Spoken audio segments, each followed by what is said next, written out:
देखिए, जो आरक्षण का मामला है, सरकार के सामने सबसे बड़ी बात है कि जनता के जातिगत हो या पिछले जो जातिगत सर्वे हुआ या जो आरक्षण की बात हो रही है, इनकी मंशा साफ नहीं है। ये वास्तविक में जो समाज के ऐसे लोग हैं, दलित हैं, वंचित हैं, पीड़ित हैं, शोषित हैं, जो गरीब लोग हैं, उनके प्रति इनका ध्यान ही नहीं है। केवल राजनीतिक गंदगी और जो राजनीतिक दृष्टिकोण से जो हर तरह से ऊंचे हैं वो ऊंचा बनते रहे। हम ये पूछना चाहते हैं कि क्या यादव समाज में केवल लालू यादव का परिवार का ही वंश का उनका ही केवल वो सम्मान हो? ये क्या बोलते हैं?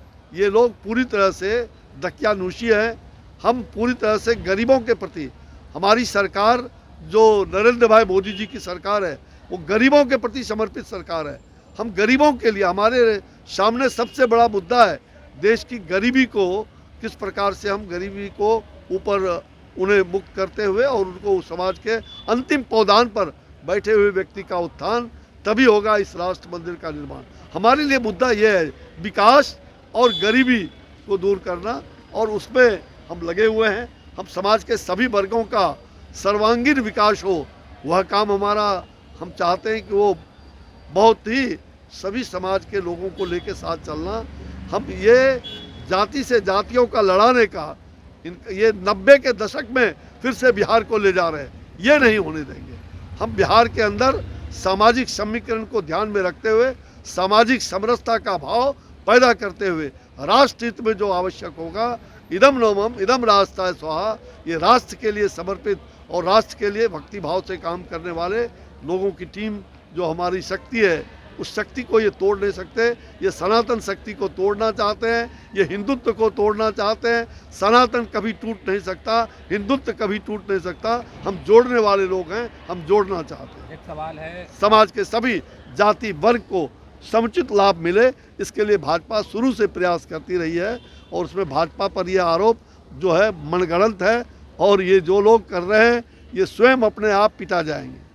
तो अब कहा जा रहा है कि आप लोग के कार्यक्रम में भीड़ नहीं आ रही है, लोग आपकी नीतियों से परेशान हैं, प्रधानमंत्री की नीतियों से परेशान है, वो पान ताती समाज इनको समझ में नहीं आता है कि बीजेपी का भीड़ नहीं आ रहे हैं। हम भीड़ बुलाते नहीं है, भीड़ अपने आप आ रही है। और वो भीड़ आपने देखा होगा, चाहे वो आंध्र में हो, तेलुगु देशम हो, और प्रधानमंत्री जी के लिए तो पूरी देश क्या दुनिया में भीड़ है। दुनिया के लोग आज मोदी मोदी चिल्ला रहे हैं, तो इनके टाई टाई फिश करने से कुछ नहीं होगा। एक सवाल है, आरजेडी के हैं सुनील सिंह एमएलसी हैं, वो कह रहे हैं कि जेडीयू हो या फिर आरजेडी या फिर बीजेपी, सब लालू यादव के ही पाठशाला से जो निकले हैं वही प्रदेश अध्यक्ष बने हैं। भाई चलो, ये पाठशाला लालू यादव का नहीं है। लालू यादव कैसे बने ये पहले पूछो। लालू यादव और नीतीश कुमार कैसे बने, वो किस पाठशाला से बने? बिना भारतीय जनता पार्टी के कारण ही लालू यादव और ये बने थे। लेकिन ये दोनों के दोनों समाज को छलने वाला, आंखों में धूल झोंकने वाला, ये बड़े भाई, छोटे भाई और भतीजा 32 साल से बिहार को ठग रहा है। ये बिहार को ठगने वाला, जिसने अपने को ठगा, सगों को ठगा, और अब बिहार और देश को ठगने का ये इंडी गठबंधन, घमंडिया गठबंधन बना करके देश को ठगने का एक षड्यंत्र है। ये लोग षड्यंत्रकारी हैं, ये समाप्त हो जाएंगे। बिहार में जिस तरह शिक्षकों की छुट्टी के बाद अब सर शिक्षक 2 शिफ्ट में काम करेंगे, इस तरह का एक आदेश जारी हुआ है कि 10 से 5 बजे तक शिक्षक जो है पढ़ाई कार्य करेंगे और 5 बजे के बाद चुनाव कार्य करेंगे। भाई बच्चों की पढ़ाई हमारे लिए आवश्यक है। शिक्षकों को हर प्रकार का, वो तो लगातार भारतीय जनता पार्टी अटैक कर रही है, तो कभी छुट्टी ये मतलब हिंदुओं का काटते थे, आज भी हिंदुओं की छुट्टी काटा है उन्होंने, और कहते हैं 2 कैलेंडर हमने जारी किया है। वो कैलेंडर कौन हो सकता है? हिंदुओं के लिए अलग कैलेंडर, मुसलमानों के लिए अलग कैलेंडर। अरे भाषा में भले आप उर्दू भाषा में करो, हमें कोई दिक्कत नहीं है, हिंदी में करो, विभिन्न भाषाओं में करो, लेकिन छुट्टी हिंदुओं की कोई हालत में कटनी नहीं चाहिए। सनातन धर्मावलंबियों की छुट्टी जो काटेगा वो अपने कट जाएगा।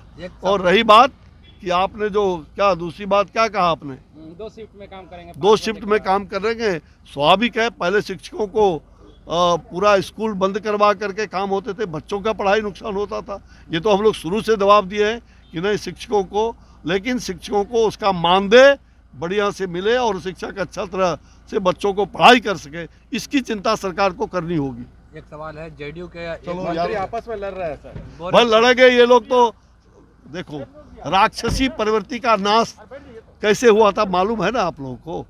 राक्षस अपने आप में लड़ते हुए अपने आप में समाप्त हो जाते। नई मंत्री का पुतला दहन करने की बात करवे करेगा। ये लोग तो वही प्रवृत्ति के लोग हैं। पार्टी में ये लोग अपने सनातन धर्म, अपने पूर्वजों को गाली देते हैं, अपने पुरखों को गाली देते हैं। तो ये लोग आपस में लड़ेंगे नहीं तो मरेंगे नहीं तो क्या करेंगे, कटेंगे। ये पूर्वजों को गाली देने वाला स्वयं समाप्त हो जाएगा। जेडीयू के लोग टूटकर अरे मैंने कहा ना कि स्वयं समाप्त हो जाएंगे। जो पूर्वजों को गाली देता है, जो पुरखों को गाली देता है, वो स्वयं समाप्त हो की जाएगा। बात भी आ रही है कि आप लोग तोड़ रहे हैं। पूरी हम लोग काहे तोड़ेंगे। आ वही काल विनाश ही बुद्धि, विनाश कालेन विपरीत बुद्धि। आपने देख लिया ना मुख्यमंत्री का, मैंने शुरू में कहा था कि इनके मुंह से किस प्रकार का गंदी ओछी बातें निकल रही है महिलाओं के लिए। जो महिलाओं के बारे में, ये पूरी तरह से ऐसे लोग अपने आप समाप्त हो जाएंगे। वो पथभ्रष्ट हो रहे हैं। जब हम थे तो पथ पर थे, अब वो पथभ्रष्ट हो करके समाप्त हो जाएंगे, अपने आप समाप्त हो जाएंगे। यार छोटा